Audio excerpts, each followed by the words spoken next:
Well, since each Democratic candidate either holds or has held elective office, it's less important to listen to what they say they will do than what they've actually done. Based on that criteria alone, there's only one candidate that stands head and shoulders above the rest. A candidate that has been out in front on all issues that affect our livelihood.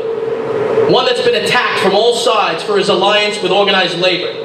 But in spite of those attacks, he's never wavered in his defense of working people. But when you spend any length of time with John Liu, you realize his actions aren't based on polls. They're not based on campaign promises. They're based on values. He shares our values and deeply believes that the middle class needs a champion, a voice to level the playing field. So John Liu has never left our side, and more than ever, we need to stand with him now. There are some unions that look at the mayoral race hoping to pick the winner, but we're not followers. We want to create that winner. So John, Local 1 members will be on the streets, on the job sites throughout this city to do whatever it takes to elect the candidate that represents our members and our families to secure our future. So tonight, on behalf of the members of UA Plumbers Local 1, I am proud to endorse John Liu for Mayor of New York City.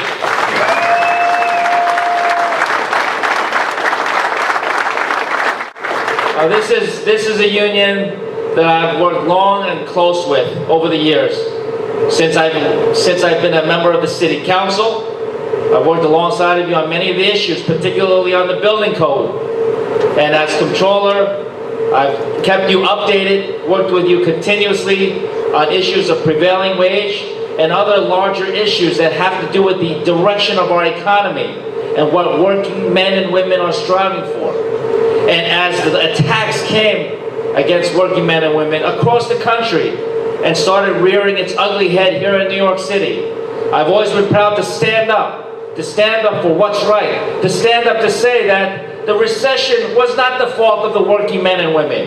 It was the fault of some people on Wall Street that went crazy cowboy and plunged the nation into a recession and caused a lot of problems that then all of you working people have had to contend with. It hasn't been easy for the members of Local 1 or other union members or workers in general, but you have stuck to the guns, you have continued to work hard, you have persevered, and you know, John said a lot of things about me, but I take a page from the members of Local 1 because you guys are tough, and that's exactly what we need. People who are tough, who are not going to shy away from the tough fights, and I pledge to you that I will give you my all in winning this election, because we have this election to win, we have a city to change. You know, if you look at these past elections, I have never had an easy election. When I was running for city council, they said that, they asked me why I was running. I couldn't win that election. Well, we showed them otherwise. I won that election. I became a member of the city council almost 12 years ago. 4 years ago, I ran for comptroller, and people asked, why are you running for comptroller? You can't win that election. The pundits always think they know everything. Well, guess what? We worked hard and we showed them wrong, and I won the election. And 4 years ago, I became New York City Comptroller, and it has been an incredible privilege to serve as the city's Chief Financial Officer in a very tough time, no question. Well, this tough time has not only been limited to the economy itself. They've thrown a lot at me as well, because I feel that I've been independent.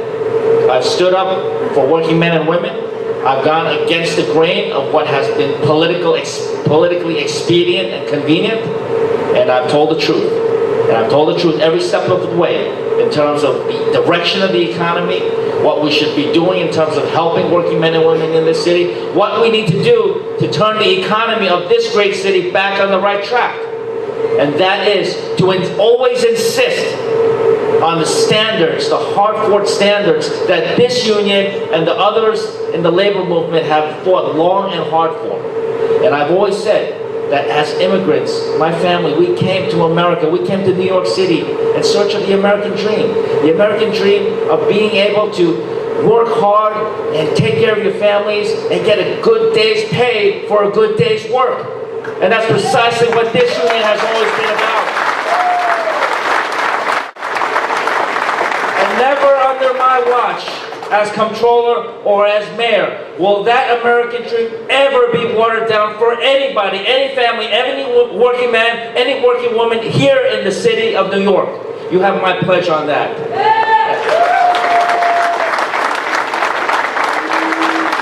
So we've got just under 12 weeks to the election, the Democratic primary. This is going to be a hard-fought election, as you all know already. It's not going to be easy, but I am going to be relentless in pounding the pavement and knocking on doors and dialing the phone to get the vote out and to talk about the issues that I care about and that I believe the vast majority of New Yorkers care about. Because in recent years, this city has lost a lot of its promise. The promise was always you work hard, you dream big, and you work a little harder, and you can achieve great success. But nowadays, it seems like that promise is broken, if not completely lost. The harder you work, you can't get ahead. Sometimes you can't even get to work. And it's always about the rich and the powerful. They get everything. Everybody else gets left behind. That is not the New York that my folks brought me and my brothers to in the first place. That is not the New York that generations of New Yorkers, immigrant or otherwise, have viewed New York City. That is not the New York of the current, and that should not be the New York of the future. What we want to do is we want to bring about the changes. Changes to level the playing field for working men and women in this city, which means tax reform. Reform of personal income tax as well as corporate taxes that begin to start narrowing this widening wealth gap that we have seen go out of control in recent years. Changes to restore the learning environment in each and every one of our public schools so that we're teaching our kids, not testing them all the time and running schools as if they're corporate subsidiaries.